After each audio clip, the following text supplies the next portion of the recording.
So Beauty and the Beast was created to celebrate the 25th silver anniversary of San Francisco Ballet, and that was 1958. And it was so popular that they did it every year. I think between 1958 and 1967, it was performed annually with Nutcracker. You know, so it's funny, coming back to Texas and Texas Ballet Theater, Beauty and the Beast was the first tour I ever did with San Francisco Ballet. And we went through, and one of our stops was in Fort Worth.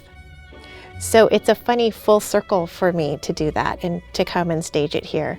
It's like coming home. This company is incredible at telling stories. These dancers are beautiful actors and actresses, and they understand how to tell a story. And I would credit that to their artistic leadership.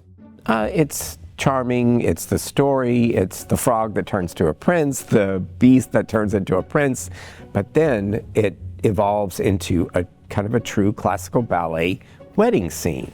It has that structure to it as well. So you will see a classical ballet, and it's very technically challenging choreography at the end in the wedding scene, but it's also very joyous and beautiful. It has everything that I think an audience will enjoy and expect. There are going to be some differences in our version. Belle has a different family setup. She has sisters in this show, and then Beast, his court, is full of different characters than we might be used to seeing.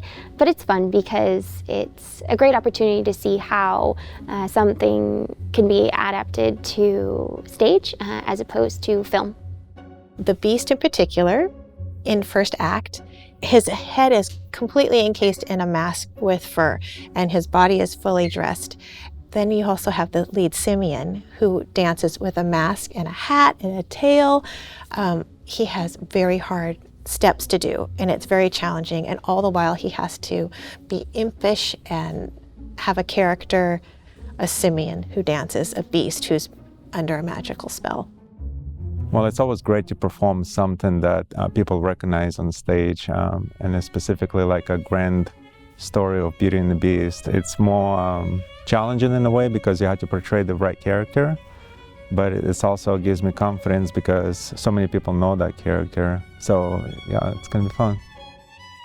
I think that parents should bring kids to this ballet because there's a lot of magic to it. We have the classic love story, and then I also think it provides an opportunity to have a conversation with your kids about how they might be expecting the story to go.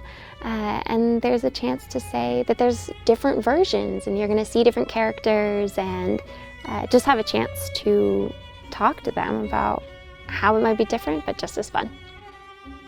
The last time we did this ballet, my wife, Heather Crosby, who was a member of the company, had retired, and brand new daughter was just born, and she was only a couple months old when we did it. So now she's 7 years old, and we have another daughter who is 3.5, and I think it'll just be fun for them to come back and see the ballet that what we did before, and it'll be fun for me to perform knowing that my daughters will be in the audience. I think what I want audiences to enjoy is just to sit back and enjoy live theater, be transported into another world, into a storybook world where you have characters, you go on a journey with Beauty, you go on a journey with the Beast. And I think that's what I want them to do, is just forget about everything, come to the theater and immerse yourself, be fully present, and enjoy storytelling that's done with ballet.